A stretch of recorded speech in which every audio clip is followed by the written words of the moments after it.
Welcome to the Just Women Sports podcast, where we talk to the biggest athletes in the world about the untold stories behind their success. I'm Kelley O'Hara, and my guest today is Allyson Felix. Allyson, welcome to the show. Thank you for having me. I'm so excited to have you on. One, where are we finding you today? I am at home. I am, hanging out at home. Is that LA? Yes. Nice. Yeah, in LA. So very cool. Well, like I said, I'm so excited to have you on. One, you're our first track and field athlete on the show, which is awesome. But then also you're just a legend. And so much so that I actually had to draw myself a timeline of like your career, like the old school ones that you do in middle school where it's like on a sheet of paper. Timeline. I've been at it for a while. But also so successful. I was like, oh my God, there's so many medals here and so many Olympics. I need to see this visually because I'm a visual. So funny. It's pretty incredible, and I'm really excited to get to talk to you about all that today. But first, we'll go back to where it all started, which is childhood. You come from California. You still live there now. Your older brother, Wes, I read, was a sprinter as well. So is that kind of how you got into track and field? Yeah, so I definitely have a different story than a lot of Olympic athletes. I kind of just like stumbled into track and field. I was at a brand new school. My brother is 2 years older than me, and he was at a different high school. And so he was running track, and he was doing really well.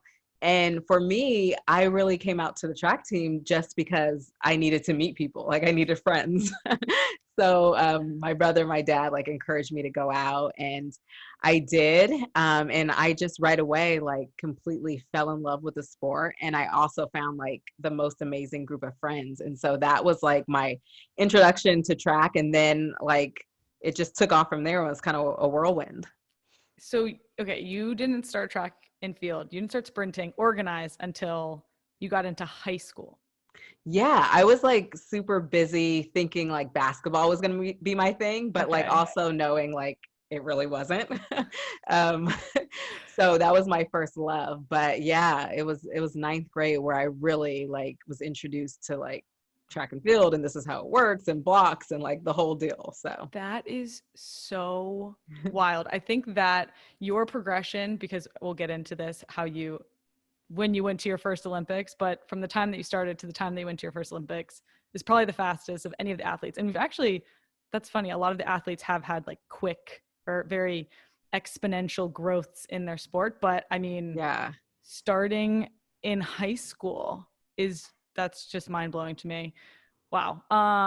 Yeah, it was pretty crazy for me as well, you know, to think of like starting in ninth grade and then just things happened very quickly. And I didn't know anything about the sport. And so I was learning very fast.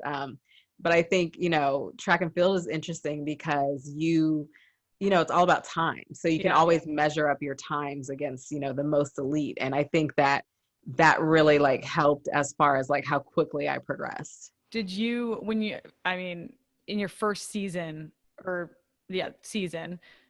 when you started running, were you initially like, oh, I'm really fast, I could be really good at this, because you had those other times to look at? Yeah, it was interesting. My coach, he was the one who was like, because when I went out for the first practice, he had like everybody run 60 meters. And so I ran it, and then he had me do it again. And then he like brought out the wheel and like measured to make sure his distance was correct. And he kept doing this. And then finally he was like, oh, like you're really fast. And like, for me, it didn't click. Like I didn't know times or anything like that. I'm just like, I went out literally in my basketball shoes. I had like my Gary Paytons that I like loved. And I was like doing the workout in those. So I was completely clueless, but he was the one who was like, you've got a lot of potential. I can't get over that. He got off the wheel to measure to be like, this can't be right. Yeah. It's too short. It's not 60 meters. Wow. That's amazing. So not to rewind a little bit. So you played basketball growing up. Did you play any other sports? My parents had me kind of like in everything. So I was like, I did gymnastics, like, I did basketball.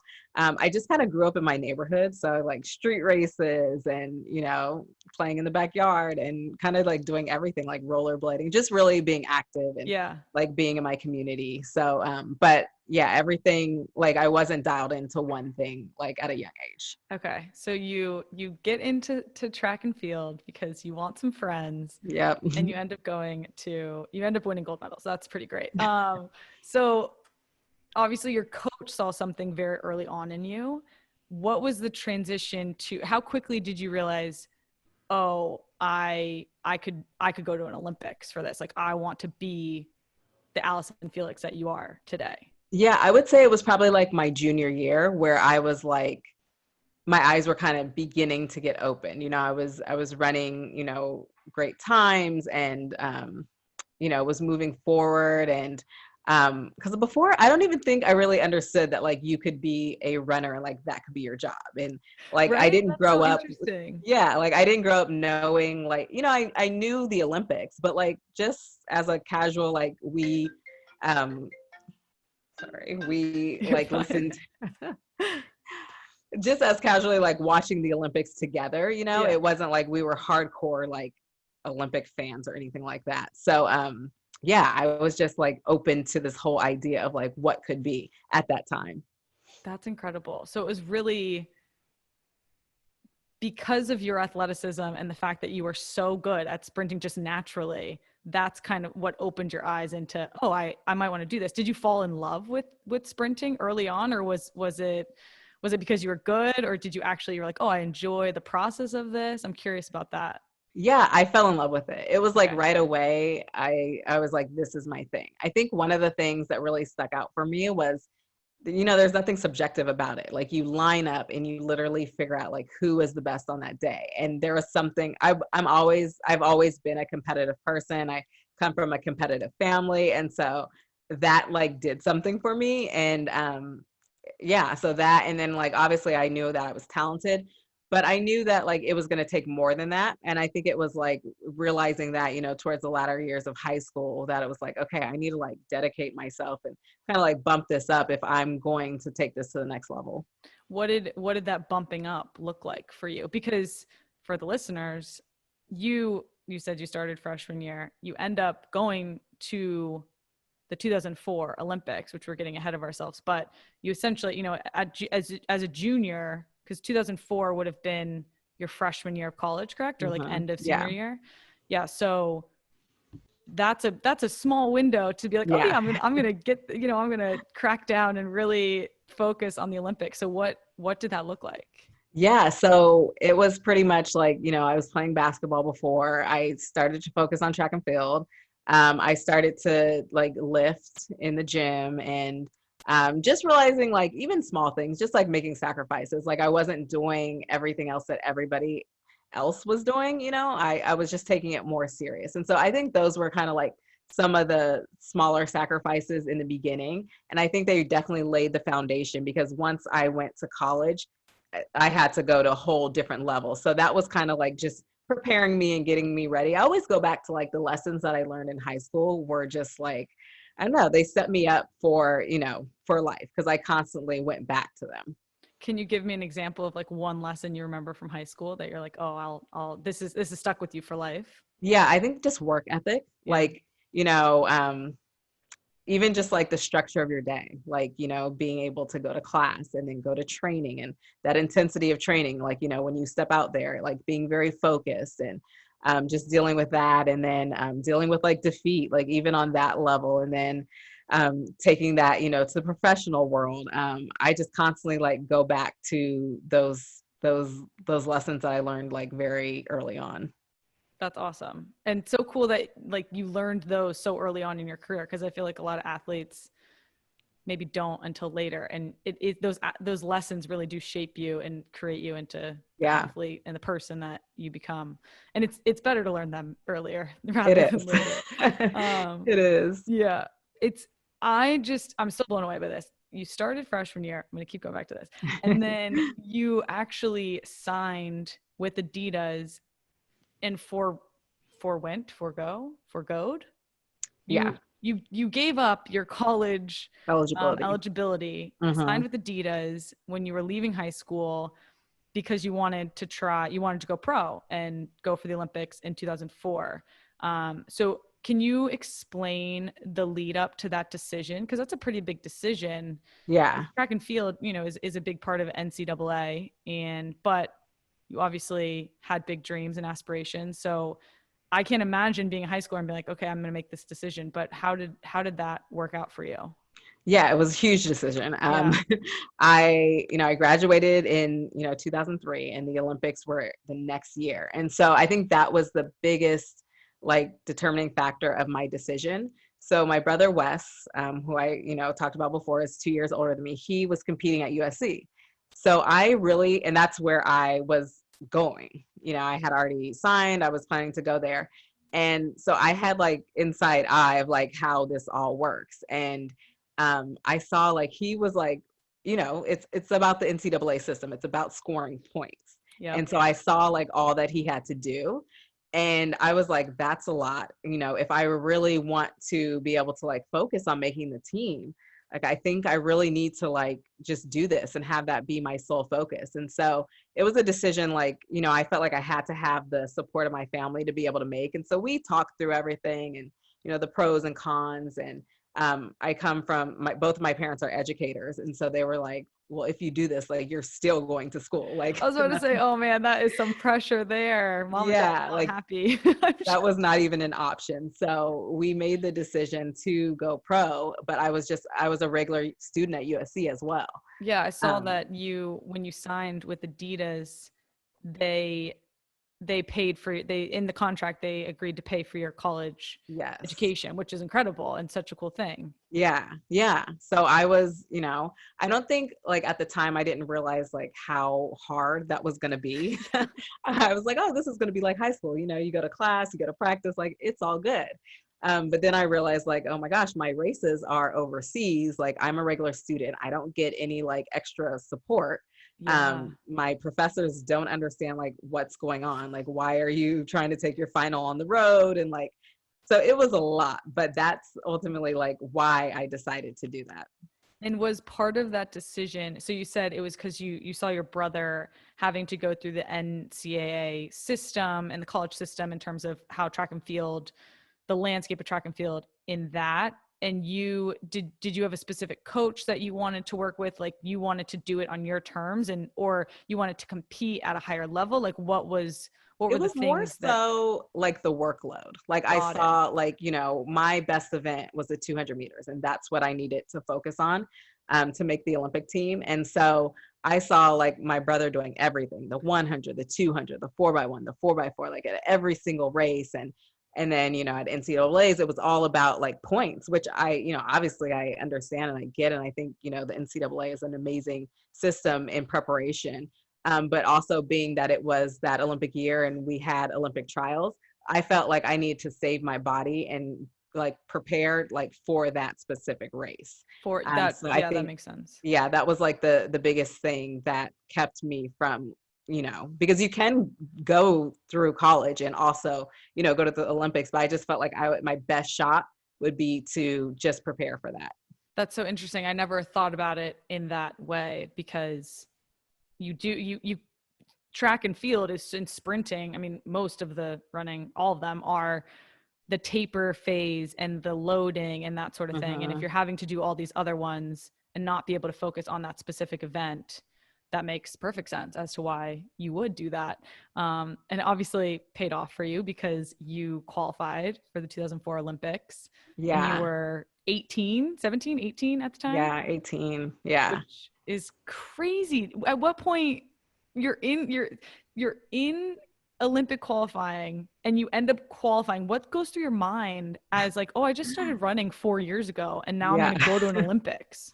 I mean, it was definitely a whirlwind. Like, it was just like, I'm trying to keep up. Like, this is overwhelming, but it's really exciting. Like, it's amazing. But at the same time, like, I haven't had like these huge races overseas. And I just kind of was going with the flow. I was like, this is, really a dream come true. I feel so blessed to be having this opportunity.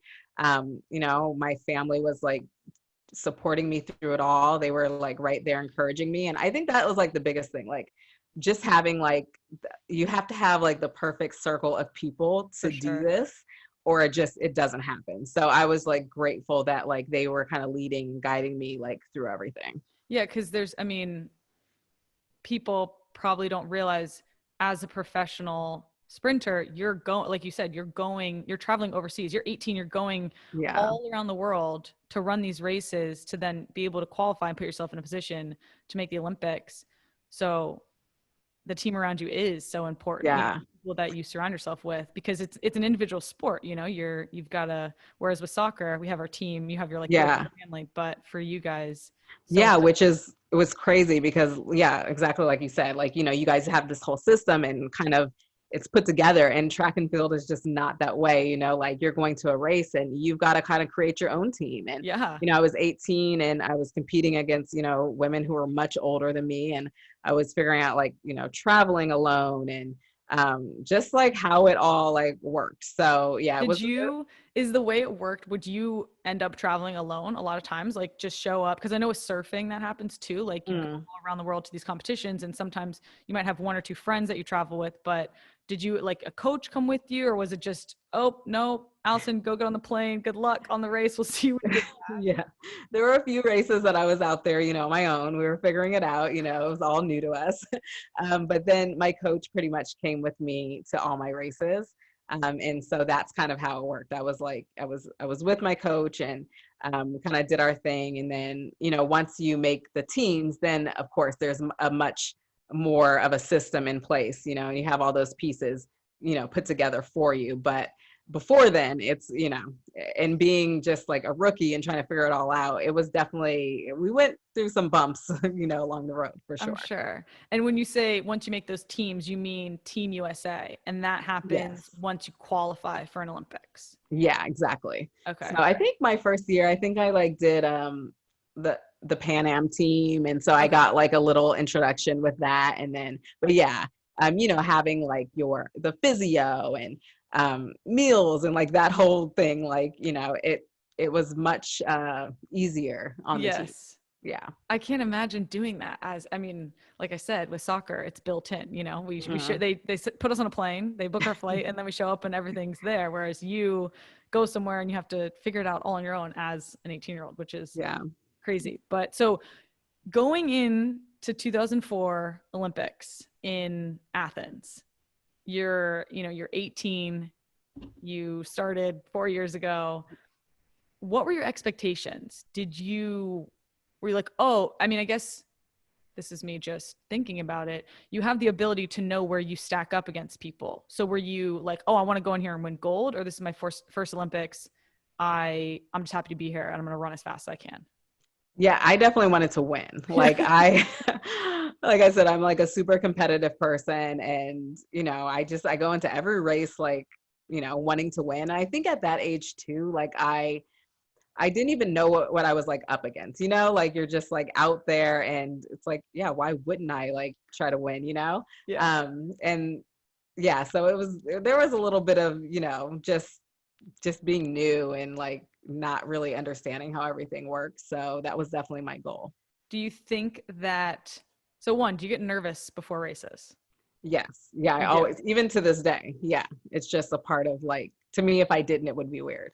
Do you think that being young and almost not naive, but a little naive, do you think that added to your ability to perform as well as you did? And, you ultimately end up winning a silver. It's not gold, but it's your first Olympics. Do you think that little piece of, oh, this is my first time, allowed you to perform that way?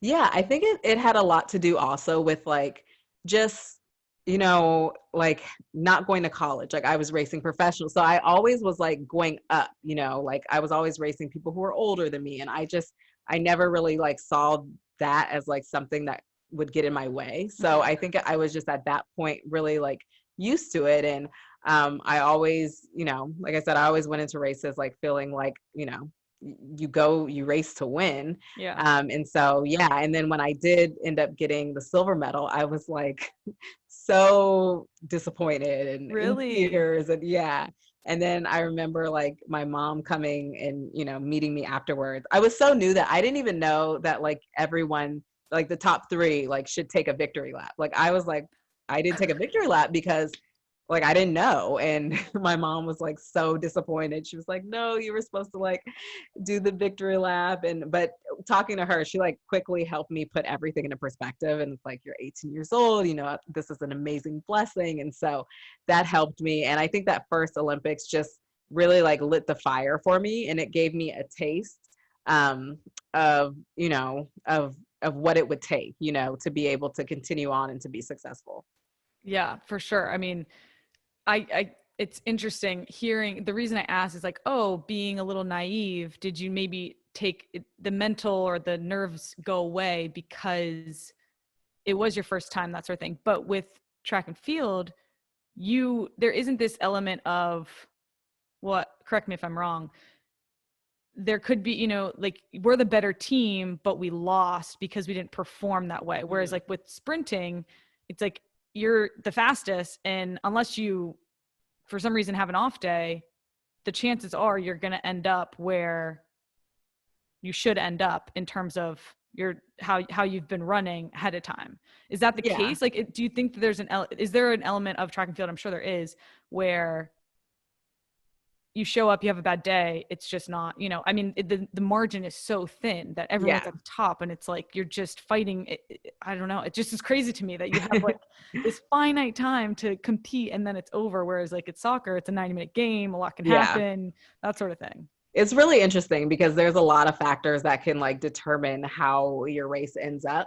And so, yeah, a lot of times you're like, well, on paper, it should be this, you know, and like going into a race, this is what it should be. But we always say like, well, that's why you race, because it doesn't always like fall that way. And so true. Especially like depending on the distance. So like when you go to 400, it's so much more like strategic. Like you can be in the best shape of your life, but if you don't put that race together like the exact way that it should be, then it doesn't matter like how much in shape you're in. Like you have to put it together. So in the sprints, it just kind of depends. It can be, you could get a bad start, like you can your angles could be wrong. You know, there's so many things that could be the reason of like why you don't perform on that day. So it just kind of, it depends. And like, it's all about like putting it together, especially on that biggest stage. Cause I think that's a lot of, you know, you see the most talented people, and if they don't have like that mental toughness to, you know, be focused and to do all the right things that you've done like a million times before, it doesn't always turn out the way that it should on paper. So I mean, I feel like I'm thinking about it now, and you watch it and you're like, you realize, oh, this is such a close race, this is so intense. If you're just off by a little bit in this one moment, then it's over. It just, I don't know, it's crazy to think how little things in 20 seconds will determine gold, silver, bronze, nothing. It's just wild to me. We're, like I said, we have 90 minutes to either mess up or do well. So, and the more you think about that, it's like you can drive yourself crazy, because you're like, oh my gosh, I trained 4 years for 21 seconds. Like, I don't want to mess this moment up, because then I got to wait another 4 years to like, you know, so it's a lot of times it's just about that mental strength of like, you know, I've done this a million times before. Like, I just can't make this moment too big. You know? That makes sense. That makes sense. So you end up silver in 2004, which is incredible. First Olympics. You go on the next year at the World Championships and you win gold in the 200 meter. And at this point, again, you're only a couple years into your career, but you're essentially the best in the world. How did you put that? How did you look at that? Like, how did you approach that? I kind of was just like, I don't know, just doing what, you know, I felt like I was supposed to do, you know, just like continuing pushing. I was super motivated after the Olympics. I switched coaches at that point, and I started to really like find my rhythm, I guess, like what worked for me. And it was just always about, I don't know, I'm a big goal setter. Like, I'm always like, okay, after one thing, you just set the next goal and you just keep going. So, and at that point, I was still just learning so much, you know, like you said, I had not been running for that long. And so everything was still just this process of wanting to get better. And so I was just like, you know, a sponge, like soaking up all the knowledge that I could. What were some of the early things in your career that you felt you learned quickly that you didn't know before, and that really elevated your running? I think just like training, like, Okay. my experience training was like at a high school level. So Yeah. understanding, how to be elite and like what that training looks like and how to really push yourself and kind of all those things that you learn over time. I think that was the biggest thing, like just being a professional and, that this was my job and I was, it's just a whole different like level. Yeah, that makes sense. You were in high school and then you're all of a sudden a professional Yeah. athlete winning silvers and golds at world championship. So you go on in 2007 to win another gold in the world championship. So this is Mhm. leading into 2008, the next Olympics in Beijing, and you're slated as the favorite in the 200 meter. There's all that pressure around you. Yeah. But the same sprinter who beat you in 2004 beat you again in 2008, Yeah. Veronica Campbell Brown. Like, was that, first of all, let's talk about that rivalry a little bit. She's 3 years older than you. When you went to your first Olympics, were you thinking, oh, she's the person, she's my competition? Um, I think I knew she was but like at that time, like I was so like just oblivious, I think, to like what was really going on. I don't even think like I really like understood who was who and who was doing what and like Yep. I wasn't there yet. Um, I've definitely been so there. When I first got into soccer, I was like, I don't know who that player is. yeah. And then like looking back, you're like, oh my Oh, gosh, they're yeah. like she had already been like I think Veronica like went to her first Olympics. I don't know. She had already been to the Olympics before 2004. So Okay. like, she was a prodigy. Like Yes. so yeah, I had no idea like what was really like going on. And yeah, so but it was always like a good rivalry. Like I knew that like when I raced her, like she brought the best out of me because I knew she was that good. I knew that like I had to be ready when I faced her. So it was a good rivalry. And then at that point, like going into 2008, I had got the silver medal to her. So I was like excited because I'm like, here's another opportunity to, be able to race her. Mm-hmm. Did you, that's a thing in track and field? Do you have specific people that I mean, I assume for her, it was her, for you, like, this is my competition. I guess you kind of already touched on that, but I just think like when I play, it's teams and there's a handful that are good, but like Hmm. with you guys were splitting basically first and second every race that you guys ran in together, Yeah. whether it was you Yeah. were winning gold, she was winning silver, or vice versa.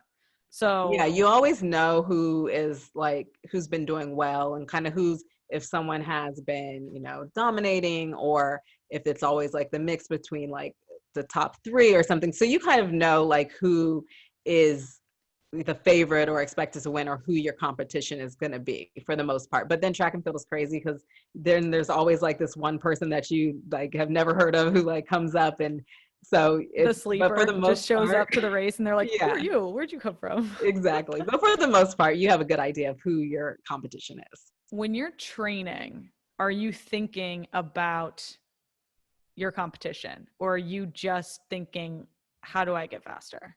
I think there's like elements of training where you are because because you have raced like these people so much, you know what they're good at. And typically like your strengths, you don't always have the same strengths. So like even with me and Veronica, we have a much different body type. She's shorter and she's more powerful, and I have longer legs and I'm leaner. And she has an amazing start, and I don't. So it's kind of like those things. Like you're kind of like figuring out. Like I have really good top end speed and I finish well. So you do kind of think about it like when you're working on something. Like I really need to improve on this because that could be the difference of the race. That makes sense. I've been working with my trainer on my top end speed, and he was telling me about the curve of how long it takes to get to your top end speed, but then Mm-hmm. people can't sustain it. That's the problem. You can only sustain your top end speed for 10 plus meters, if that. So the Yeah. fact, if you can sustain for a long period of time, like, you will win a race, as opposed to if you start well, that sort of thing. Yeah, it's That's always really interesting. interesting because it's like everyone is slowing down, but it's Yes, like who can, maintain that for the longest, So it's yeah, it's interesting. And all those things, play in as you have the different like distances of where that can really help you out or where that's not going to help you so much. for sure. So to go back to 2008, you end up getting silver again. Mhm. How did you feel when that happened? Was it I the was same? Yeah, go for it. Yeah. I was completely devastated. Like it was like the worst. Like, it was a complete different experience of 2004 because I came in like, like this is amazing, this is the Olympics. I'm here, like I'm fresh out of high school too. Now I have a sponsor, they have expectations, like Yeah. I'm the favorite, I'm supposed to win. I'm also like I had just graduated from USC. I was like a young woman trying to figure out like how to have friends but be a professional like in this weird like space. And it was just really, really hard. And so when I got this, the second silver medal to the same person after like what I felt like was like sacrificing everything, I like Mhm. wasn't living the normal college life. I wasn't going to the parties, like I wasn't doing that whole deal. So I'm like, I've given all of this up just to get the same result. It was really, really hard. But I'll also say it was that like moment has been like, I feel like that's the most defining moment of my career because Really? yeah, I had to like look at myself and like figure out like, am I going to keep doing this? Like, can I dissect like every piece of my training, like my lifting, my nutrition, like where is there space to grow? um and I had to like see like am I going to do another 4 years like where nothing is guaranteed, like how Yeah. bad do you want it kind of thing. So like looking back, I'm like super grateful because the motivation that it gave me and like just the growth that I saw in myself like for the next 4 years. I think if I didn't go through that experience, I'm not sure like what it would have looked like. That's incredible. I love hearing when your defining moments come out of failures. And I Mhm. truly believe that as athletes, that happens more often than not. Yeah. And I think in real life, it does too. So for you, when you cross the finish line, because, in a race, you cross the finish line, you immediately see that you were not first. Like how walk me, I've never raced in an Olympic 200-meter final. Yeah, yeah. So, and for us it's like the whistle blows, whoever's winning wins. Yeah. What is the give me, put me in your head as to how the emotions go as you cross the finish line. Yeah, I mean, I like, we talked about how like different athletes have different strengths. And so, Veronica was out like in that race. She had an amazing start. And so I was kind of playing catch up the whole race. And it was like in the final, like, 20 meters, I realized like I'm not going to catch her. So, You once, realize that during the race? yeah, like you can kind of feel like, Yeah. obviously you're running your heart out to the line, but, at some point, if you're still behind, it's not going to Yeah. happen. So I remember looking at the board and like seeing it and just, try to gain your composure to at least like get off and get, somewhere till you can kind of like just have all those raw emotions. But it's just like that immediate disappointment, because Yeah, for 4 years, that's what you are training for, that goal, like day in and day out. I mean, how that goes. for sure. So when you have that moment where it doesn't come together, it's just hard. Yeah. Yeah. Oh, at what point did you have this almost internal reckoning of, I'm going to dissect everything within my training, my program, my process, and figure out if I want to do this again? Was it that night? Was it a week later? Like, when did that happen for you? I think it was probably several months later. Okay. Like, and I would say even probably that whole like year, I was still trying to figure it out. Like I knew that things had to change. Like I knew I couldn't just keep doing the same thing that I was doing and Hmm. expect for like to have this different result. But I definitely had to take the space to like feel all the emotions, to like to have the disappointment, to be upset, Because I think that's like part of who I am, like, and that's a part of like who competitive people are. Like, that's what makes you special. Like, you Yeah. know, you're not just going to get over it. It will stay with you.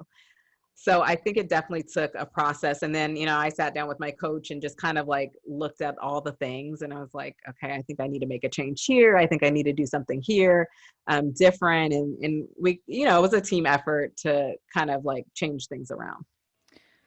And what ultimately led you to believe, okay, I can do 4 more years. I want to go again for 2012. Was it, I haven't won a gold, I want to win an individual gold? Because at the 2008 Olympics, you won a team gold for relay. Yeah. Yeah.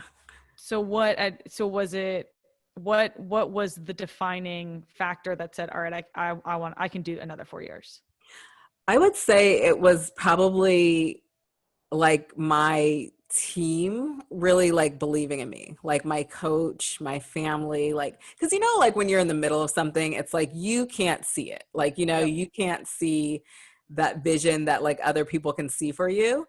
And so I think it was like leaning on them and like hearing from them, like, no, like this, you are, there's no reason why you can't do this. Yeah. And then I think at that point I decided, how I was talking about making all these changes, I decided to work with my brother, who, you know, became an agent. And so I think that also like helped everything, just like knowing I could trust him. And then he was like, you just focus on like running and like, I'll do everything else. And I think once I could do that, like all the other responsibilities, it was like, I don't know, it was like a weight off of my shoulder. It was like, okay, like, yeah, this is what I should be focusing on. And, you know, let me just like double down and get focused. That makes sense. And I love that you're, you know, you couldn't see it, but everyone around you was like, no, you are meant to do this. You're going to do this. That's incredible. And that's super special. One more question on the 2008 era. 2009, you win gold in the world championship or world champion, they're called world championships. In 2000 or in 200 meter, you win gold. The year following the Olympics, that happened, you know, following the 2004 Olympics, you won silver and then you won gold. Were you like pissed off? Were you like, why can't I just do that? Why didn't I do this a year before, twice now? Was there any part of that you were? I think at that point, like I was just like, just moving forward. I don't think I think there was going to be no bigger disappointment than, you know, what happened the year before. And so I was in the space of just like, okay, like I'm building, like, you know, like this is momentum, like moving forward, I'm building. And I think I was just like set to be like, I'm focused on 2012 and this is like a stepping stone. That makes sense, man. Yeah. That would make me so mad, man. Yeah. Well, you build the right foundation, you get the right people around you, you tweak the things, and you end up going in 2012 London Olympics. You win your first individual gold medal in the 200 meter gold. Tell me, it was also one of 3 gold medals that you won in the games, which is crazy. You have so many gold medals. Like I said, I had to make a timeline and write them all out. But how did you feel walking into the finals of the 200 meter? Were you the most nervous you had ever been because you're like, this is it again? This is, you know, in 4 years, this is my moment. Were you like, no, I feel good, I've prepared? What was going through your mind? It was weird because it was like a sense of peace and calm. Like I still had nerves because I do like in every race. Yeah. But it was different because I knew that like there was nothing else I could have done. Like I literally like I was prepared. And so I just felt like if it didn't happen, like it just wasn't meant for me because there's like literally nothing else I could have done. So I think just knowing that, like I always log all my workouts, and I remember like before walking out into the stadium, looking back at my workouts, and I was like, you know, I've done it. Like there's like literally, I couldn't think of anything else like to add to the program. So I think knowing that just gave me a sense of confidence, and it was like peaceful, you know. It was just like, okay, like now I just like need to put the race together, and you know, whatever happens is going to happen. Totally. I completely can understand that, because I've had the same feeling in big Mm-hmm. championships, in big tournaments, where Mm-hmm. I've put in the work, I've prepared, I can Yeah. do this in my sleep. Like, I've done everything I possibly can to be the best of my ability. Yeah. Therefore, whatever happens is going to happen.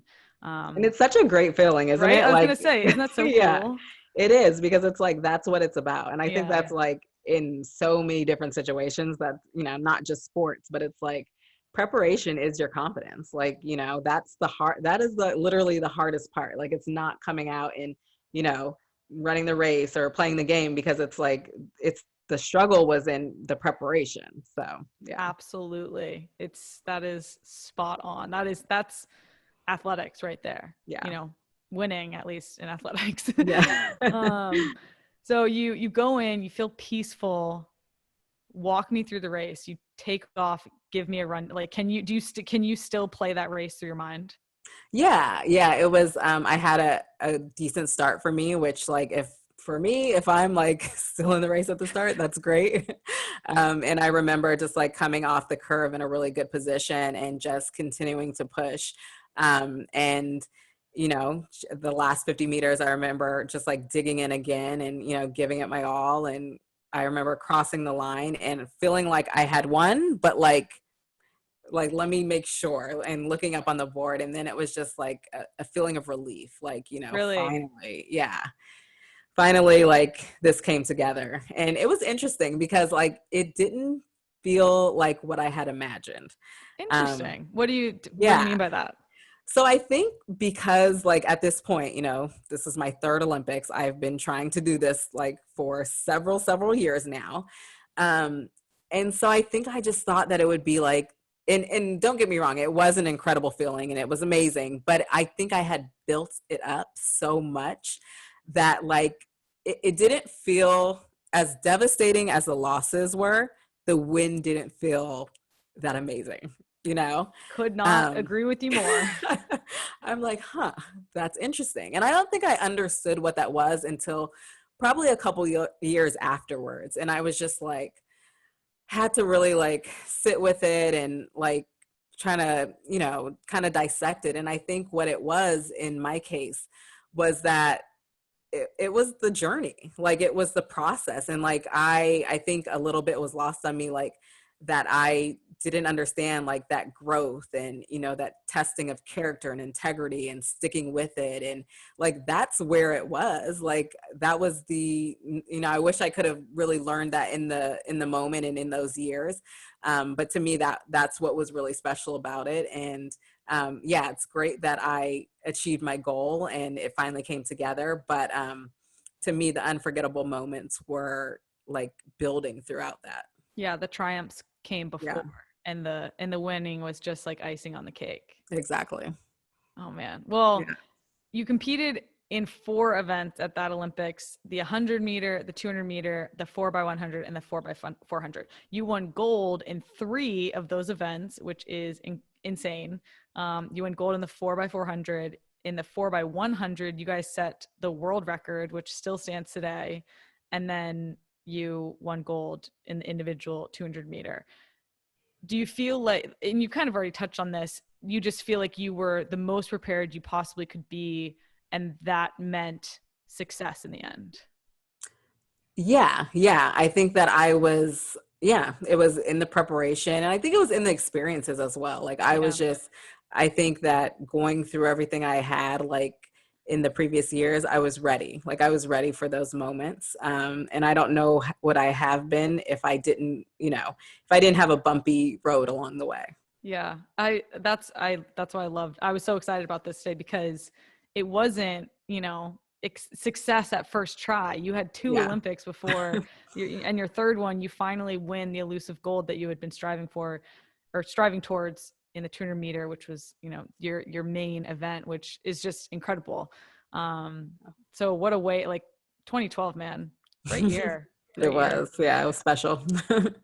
I want to jump ahead to the 2016 Olympics, because there was some, which in doing my prep for this, some controversy in those games for you, and even in the qualifying. So in Olympic trials for the 200-meter, you come in fourth by 1/100th of a second, because one of another competitor dove at the line. Can you talk about diving at the finish line? Like, I've seen it before.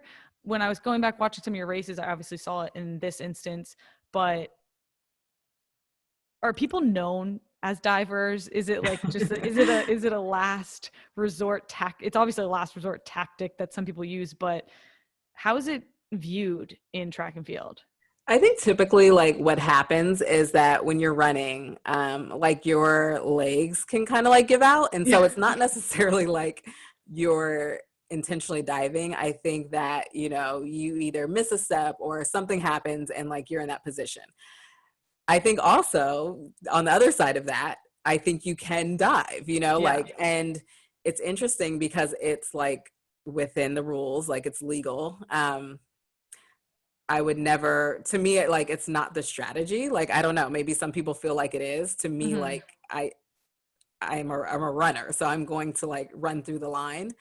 But I don't know. I guess everyone just kind of has their own like feeling about it.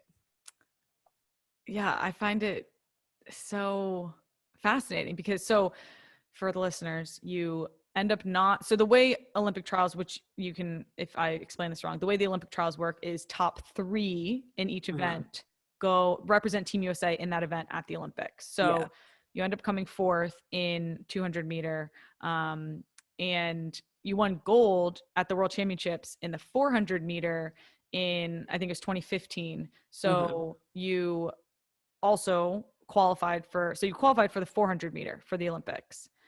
Yeah. How are you feeling going in to 2016 and not running the 200 meter, but running the 400 meter?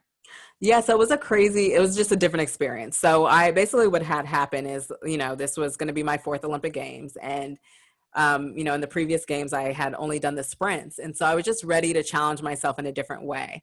And the 400 is an event that does not come natural or easy to me, like whatsoever. It's like, it sounds like the worst event ever. It pretty much is. I can't argue with that too much. I think anyone who's run a 400, like no matter how fast or slow you've done it, it's a painful experience to try to like sprint for that amount of time. Yeah. So that was the idea of like running the 400. And so before the Olympic trials, like 2 months before, I had this like crazy accident in the gym. And what happened? I was doing like a core exercise. Like I was on a pull-up bar and I was bringing my knees to my chest. I had a ball in between my legs, and I've done this like a million times. And like I went to get down, so I dropped the ball, and then I went to jump. And I don't know what happened this time, but when I came down, my ankle just like collapsed. Oh no. And I tore a bunch of ligaments, and it was just awful. It was literally 2 months before Olympic trials, and I couldn't walk, I couldn't run.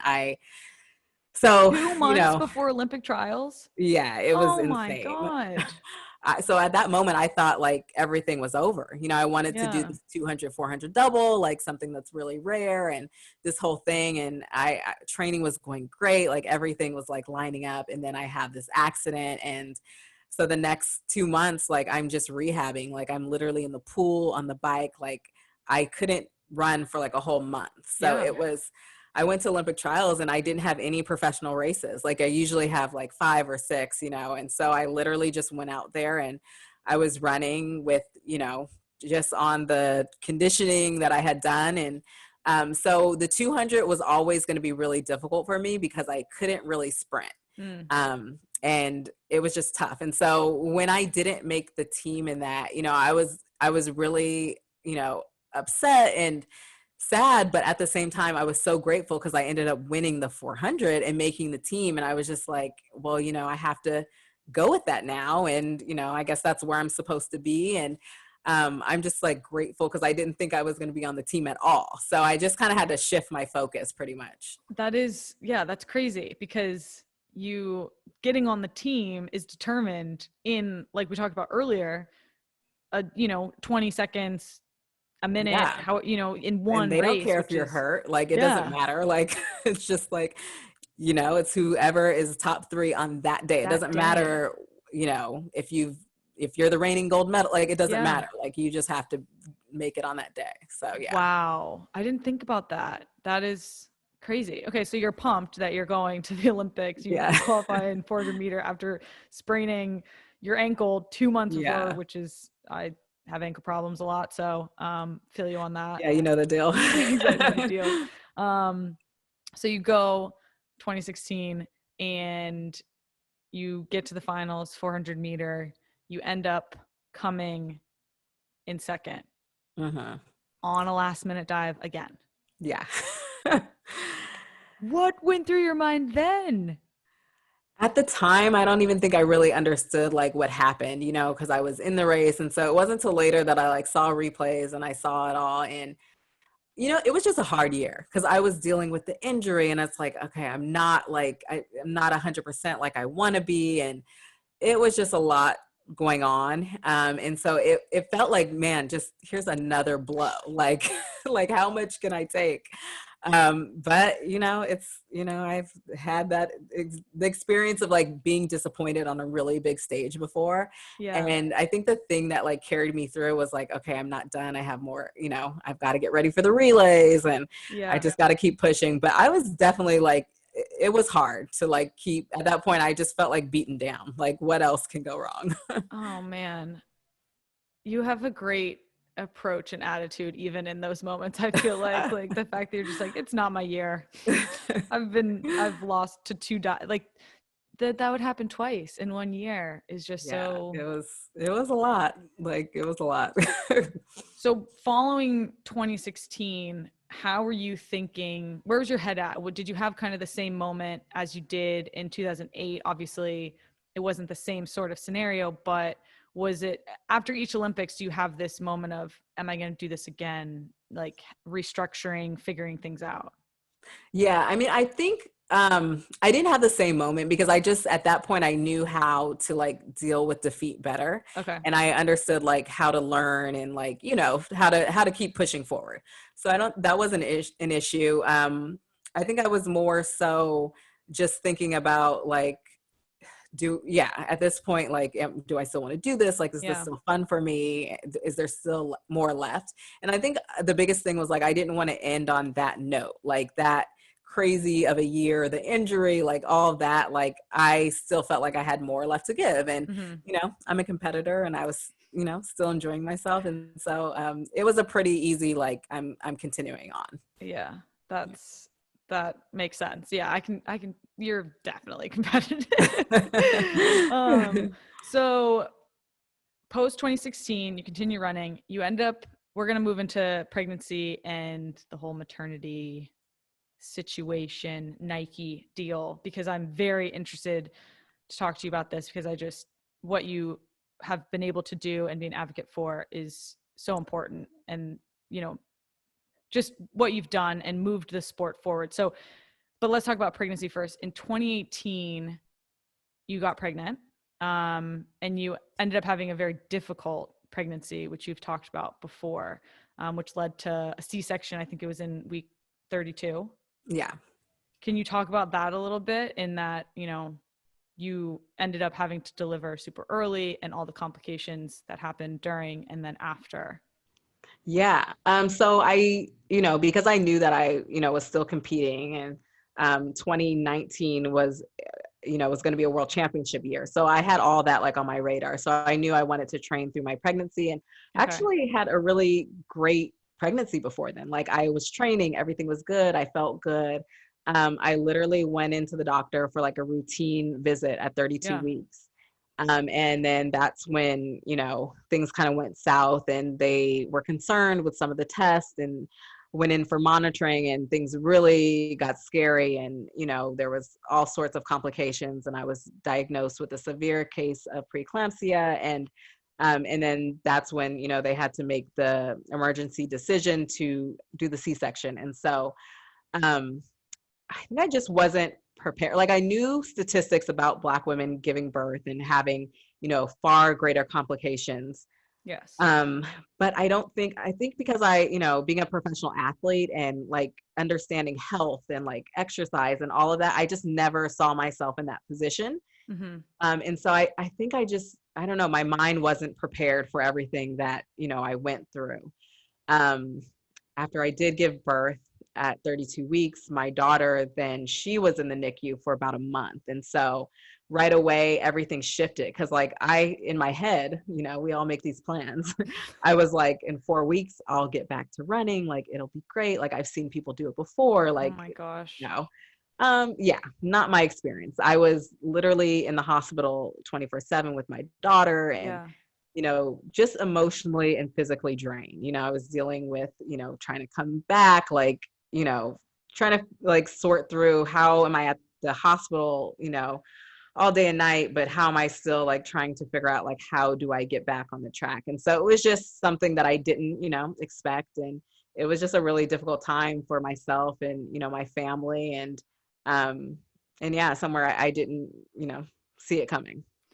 I mean, yeah, that makes sense. You've obviously talked about overcoming so many things. Do you think this is probably the idea that your daughter was in the NICU for, a month post birth and having to deal with that emotional and physical, mental, all the things? Was this the hardest thing that you probably have ever had to deal with? Yeah, for sure. I think Yeah. it was just coming at me at all different angles because, I was going through the negotiations with Nike at that time. I was, dealing with this and,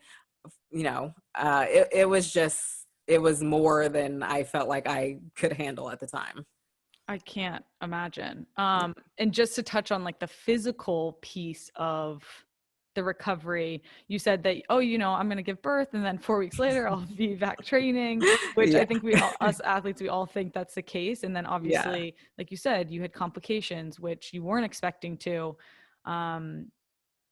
Once you gave birth, did your mind shift to this is actually my timeline is actually going to be this to come back? Or were you still, I guess you kind of said this already, you still were thinking, spending all the time in the NICU, how am I going to get to the gym to get back to be the best that I can be the shortest amount of time? Like, Yeah, like it was still in the back of my head, but I knew that like it might that was like the first time that I really had like those thoughts of like, well, this might be where I end because this is far more important than any yeah, medals or anything else. Like, it was all about like my daughter and her watching her fight and like her survival. Like it was everything just shifted at that point. Like the track stuff, it just didn't matter anymore. yeah. I mean, Yeah. yeah, that makes sense.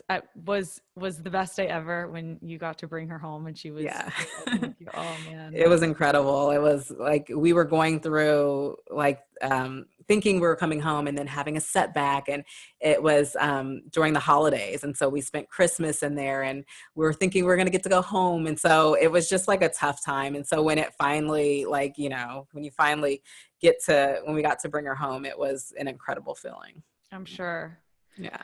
And so, like I touched on just a little bit ago, you obviously, to kind of double down on the stress, the emotion, the physical wear and tear of having complicated pregnancy and then having your daughter in the NICU for so long, you said you were still, or at that point you were negotiating your contract with Nike.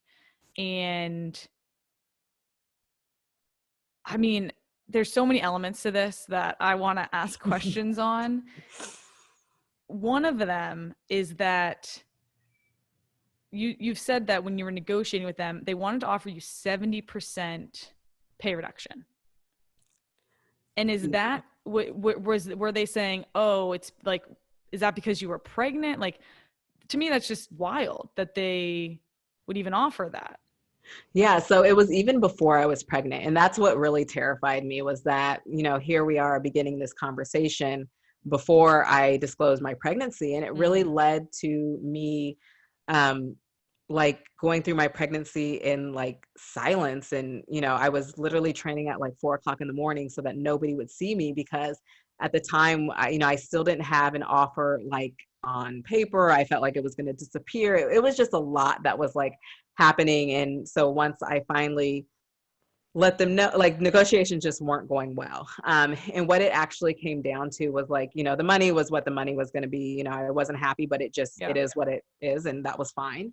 But the piece that I like wasn't willing to budge on was around maternal protection in contracts.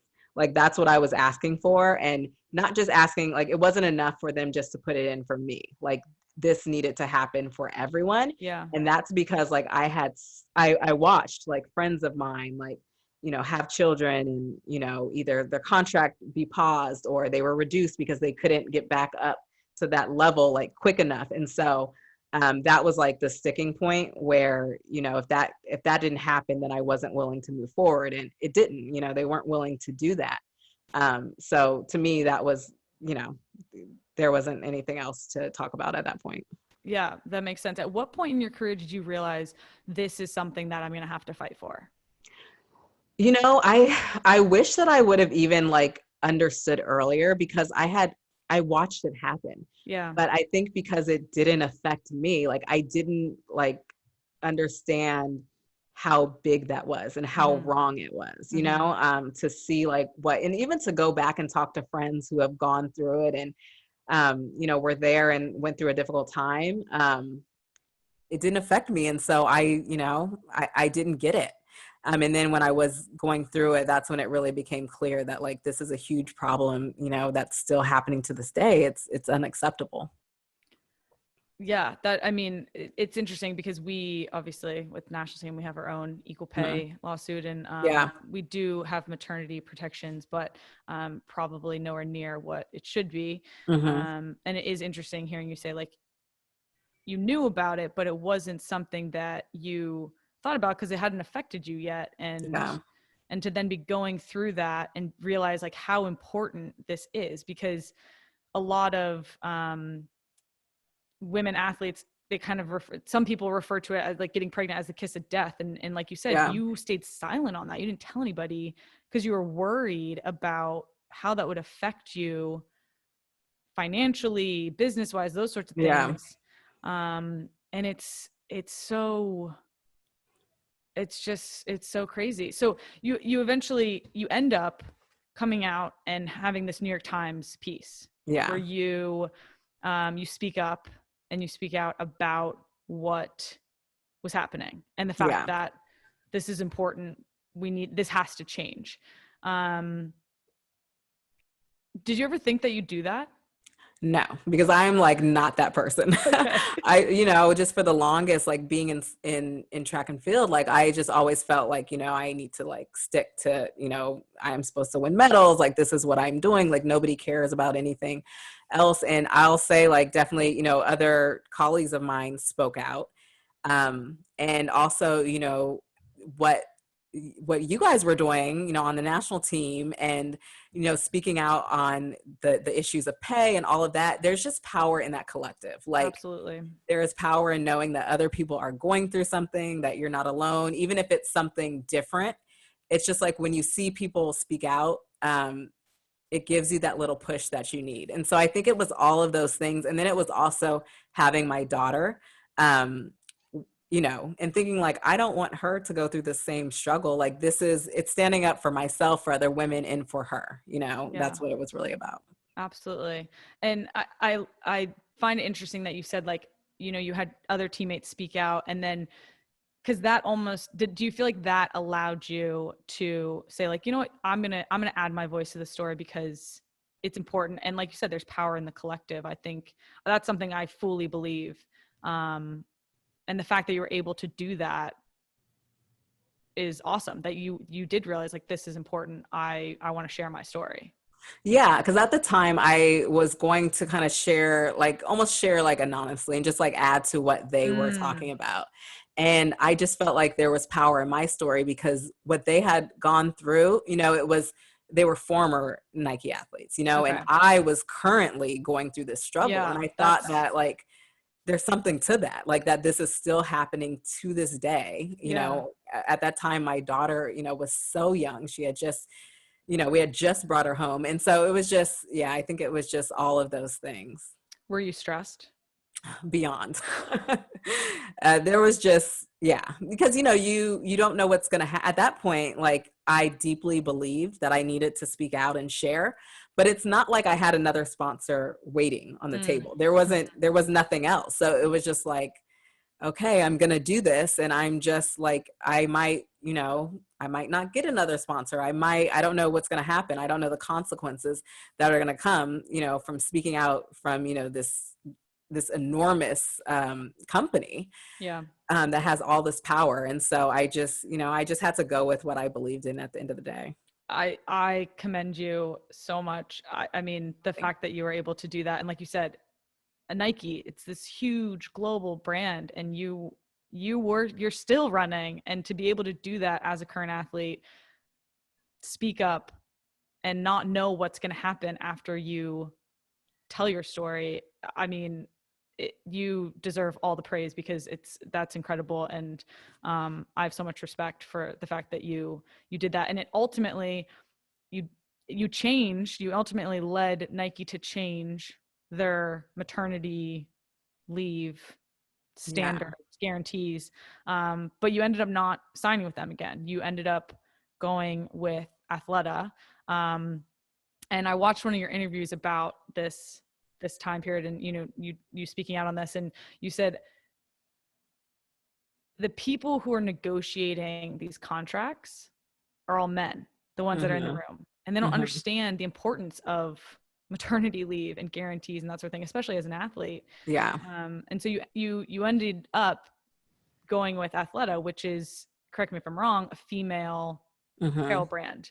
Was that important to you? Because I assume most of the people you're in the room with, negotiating with at a female apparel brand, it's mostly females. So there's got to be some element to, they understand and they're going to do the right thing. Yeah, it was a completely different experience. I thought it was great that Nike finally decided to change their policy. But I mean, at the time, we spoke out. And then at that point, I was already, had already walked away. Yeah. So, I thought it was, great for those coming after me. But for me, I was already, it didn't happen for me. So it was totally, I think just what I placed value in was different at that point. Like to me, marketing is one thing, but to be able to back that up and to see that within a brand and a company and how it's run, like that's valuable to me. So coming to, sorry, you're fine. So when I did go to Athleta, and they're a 97% female company, they're, female led, and it was just a different experience. Like I was brought in like literally a seat at the table, and not just to run fast, but like being involved in their business. And I just liked the way that they approach sponsorship, because I'm their first sponsored athlete. But they were taking a really holistic approach, seeing me as a mom, as, obviously as an athlete, but also they supported, my work in advocacy and fighting for women's rights. And so it was just like this very authentic fit. That's awesome. And again, like so much respect for you, and the fact that I mean, you and your teammates changed the landscape for people moving forward, which is pretty incredible, especially going up against, one of the biggest companies in the world, and being able to create change, which is incredible. So you should be very proud. And you've obviously, like you said, you've landed in a good place, which is all we can ever hope for, like it all ends up working out. I feel like I'm exactly where I'm supposed to be. So at the end of the day, that's good with me. Yeah. All right. So we got to touch on competing for your 5th Olympics, which would be next year. If I